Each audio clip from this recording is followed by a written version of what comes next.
안녕하세요. 초등 부모님들의 고민이 해결되는 그날까지 함께하는 이서연의 초등생활 처방전입니다. 네, 우리 아이의 마음생활 학습 독립에 도움의 사다리가 되어드리고 있습니다.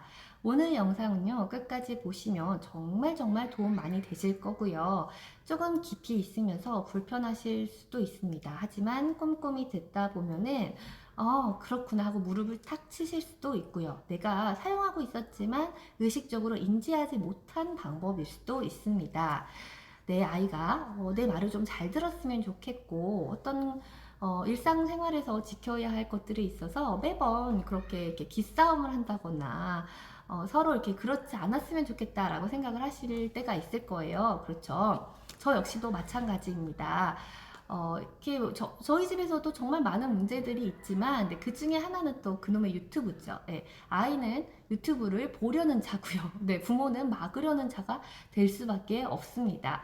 제가 이제 이론적으로 말씀드리는 부분은 문제를 협력적으로 협의해서 그 규칙을 지켜나가도록 노력하는 것이죠. 여기서 오늘 말하려고 하는 그건 아닙니다. 그리고 이것은 정말 맞습니다. 이 방법으로 해나가는 게 맞고 저도 해나가고 있죠. 그래서 아이와 함께 이렇게 규칙을 정하고 그거를 붙여놓고 지켜나가려고 하는데 이때 이제 주의하실 점이 있어요. 이때 부모님이 뭔가 감시하려는 자, 가르치려는 자, 지시하려는 자의 포지션이 되고 아이가 감시당하는 자, 가르침을 받는 자, 미성숙한 자, 문제가 있는 자의 포지션으로 만들어진다라는 거예요. 자꾸 제가 이렇게 말을 너 문제 있어 이렇게 아이한테 한다라는 게 아니라 엄마는 뭐 했어? 뭐 했어? 이렇게 자꾸 감시하는 자가 될 수밖에 없잖아요. 네, 그러면은 아이 입장에서는 자기의 정체성에 맞게 행동을 할 수밖에 없습니다. 그렇기 때문에 그 감시를 피해서 자꾸 틈새를 노린다라든지 반항한다든지 저항한다라든지 이렇게 행동을 하죠. 관계는요, 상호적입니다. 절대 일방적인 관계는 없어요. 어떤 관계의 모습이 나타났을 때는 물론 한쪽의 잘못이 더 클 수는 있겠죠. 하지만 이쪽에서도 받아줬기 때문에 혹은 이쪽에서도 그와 맞는 반응이 있었기 때문에 계속해서 그런 관계가 만들어졌다라는 거죠. 그럼 내가 그 사람을 대할 때에 다른 정체성으로 대한다라고 하면은 이 사람의 정체성도 변화가 될 수가 있습니다. 왜냐면 관계는 상호적이니까요.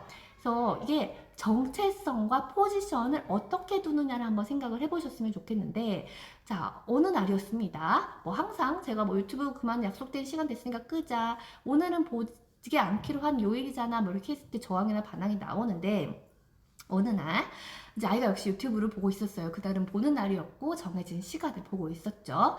제가 이렇게 막 집안일을 하다가 지나가다가 어떤 가구에 탁 부딪혔어요. 정말 아팠습니다. 비명을 질렀어요. 상처가 났었어요. 피도 좀 났고 아이가 이제 유튜브를 딱 멈춰가지고 막 왔어요. 엄마 괜찮아? 네, 그리고 이제 제가 평소에 했던 대로 이제 그대로 하는 모습에 좀 뿌듯함을 느꼈죠. 가서 연고 발라주고 막 엄마 씻어 괜찮아 이렇게 하고 하는 모습에 이제 그 순간 아이의 정체성은 무엇이 됐을까요? 네. 엄마를 보호하는 보호자의 정체성이 된 것이죠. 그리고 나서 이제 또 그 다음에 유튜브 남는 시간을 이렇게 보다가 시간 다 됐다 라고 제가 말을 하니까 그날은 바로 이런 방구 하나 없이 껐어요. 뭔가 반항이나 저항이나 이렇게 서운함이나 없이 그랬던 이유는 왜냐면 나는 엄마를 보호하는 정체성의 옷을 그 순간 입고 있었잖아요.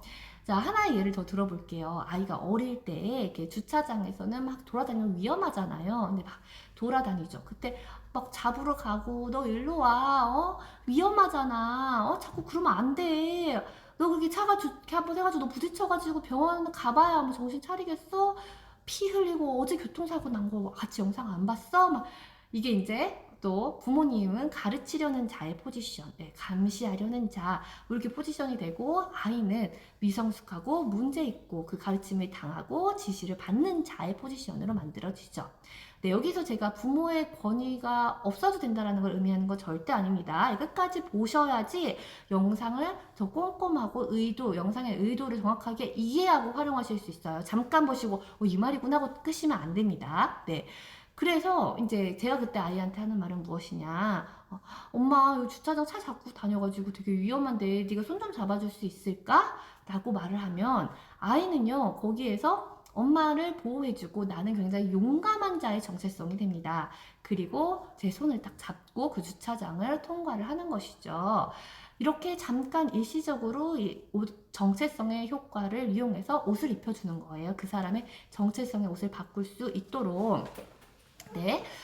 그런데 이제 저학년 학생들 같은 경우에는 이제 이런 식으로 활용을 하는 거죠. 뭔가 자기 할 일을 했으면 좋겠고, 좀 짜증내지 않았으면 좋겠고, 이렇게 했을 때, 평소에는 아이처럼 귀여워해주고, 이렇게 하다가 정체성을 일시적으로 바꿔주는 거예요. 성숙한 아이, 부모님을 도와주는 아이, 같이 성장하는 친구, 뭐 이런 식으로요.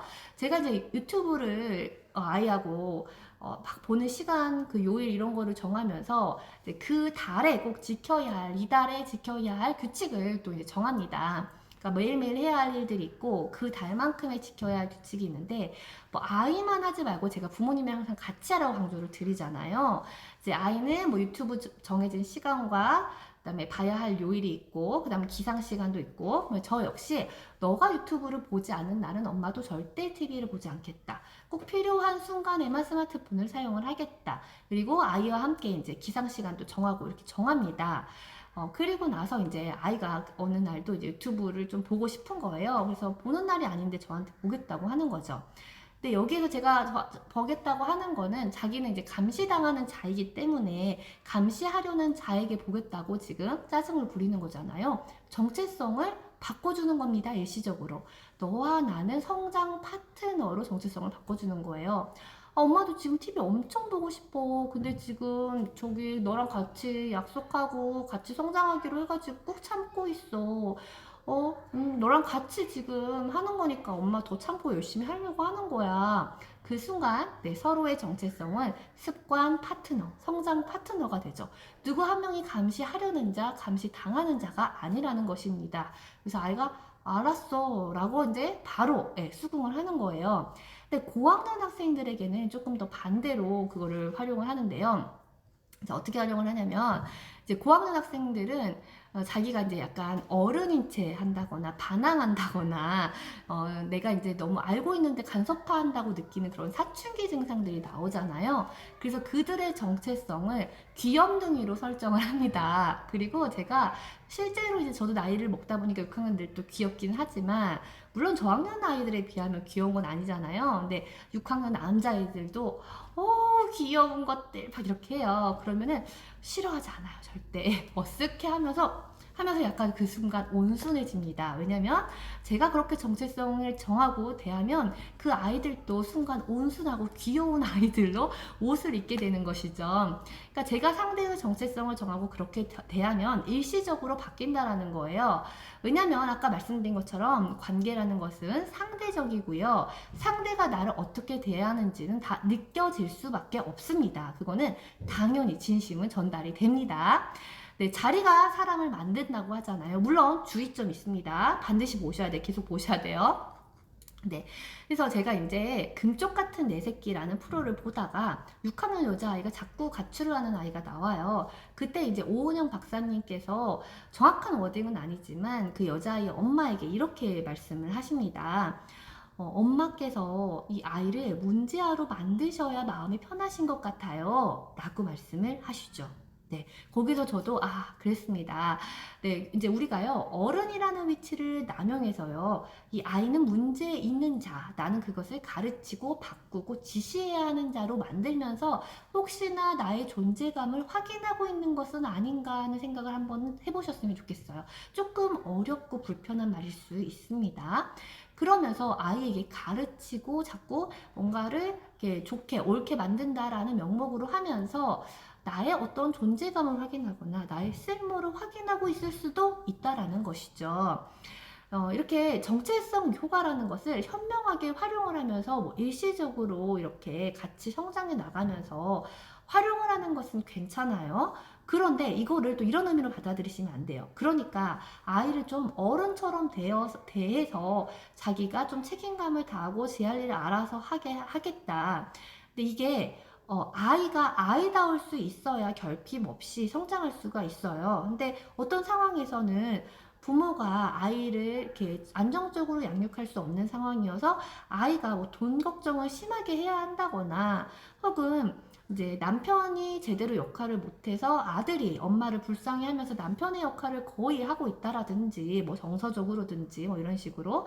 그 다음에 또 딸이 그 집에 집안일들을 막 책임지면서, 막 그 엄마의 역할을 거의 하고 있다라든지, 뭐 이런 식으로 아이가 아이다울 수 없는 상태에서 성장을 하게 되면, 이 사람 역시 어른이 되었을 때 내가 뭔가를 돌봐야만 하는 사람을 만나서 계속 연애하거나 결혼을 한다거나, 뭐 내가 아이를 낳았을 때 그 아이가 아이답게 행동하고 자꾸 어리광을 부리거나 했을 때 그것을 받아주지 못하고 계속해서 관계 갈등이 악화된다라든지, 뭐 이런 결핍들이 생겨날 수가 있어요.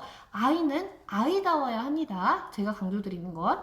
하지만 거기서 아이다워야 한다라는 게 항상 지시를 당하고 문제가 있고 우리가 고쳐줘야 하고 하는 그 포지션이어야 된다라는 말은 아니라는 것이죠. 정체성을 잠깐 변화시켜서 이렇게 같이 성장하는 자, 혹은 뭔가 내가 내 스스로를 바라보고 내가 절제할 수 있는 자로서의 정체성으로 만들어 주실 수도 있어요. 그렇게 내가 하고 싶지만 참으려고 하는 그런 모습이 너무 멋지다. 아까 말씀드린 것처럼 그런 얘들이 이렇게 수많이 많이 있을 수가 있죠. 그래서 제가 말씀드리는 건 여기서 부모가 권위가 없어야 되고, 뭐 친구만 같아야 되고, 이런 거 아니에요. 네, 권위도 있어야 되고, 지켜야 할 규칙도 있고요. 가르쳐야 할 것도 가르쳐야 합니다. 하지만 항상 그 포지션이 지시하는 자와 지시당하는 자, 이렇게만 만들어지지는 않았으면 좋겠다. 그래서 이 정체성 효과를 활용해서 부모와 아이와의 어떤 상호적인 관계에 있어서 좀 활용해 보실 수 있고, 꼭 부모와 아이 관계뿐만이 아니라 이 사람과 사람과의 관계에 있어서도 내가 그 사람을 먼저 어떻게 대하느냐에 따라서 또 그 사람이 일시적으로 바뀌어질 수 있고, 그 사람도 그거를 좀 느끼면서 나의 포지션을 바꿔나갈 수도 있다라는 점을 말씀드리고 싶습니다. 네, 이것과 뭔가 비슷한 경험이 있다라든지 라고 했을 때 댓글로 달아주시면 다른 분들도 생각하고 있지 않았지만 생각났던 경험이 있을 수도 있고요. 네, 이 정체성 효과를 활용하는 데 있어서 조금 더 도움이 되실 것 같다라는 생각을 합니다. 네, 또 필요하신 영상이 있으면 댓글도 달아주시고 고민 신청 링크도 또 활용해 주시고 전 다음 영상에서 뵙겠습니다. 안녕히 계세요.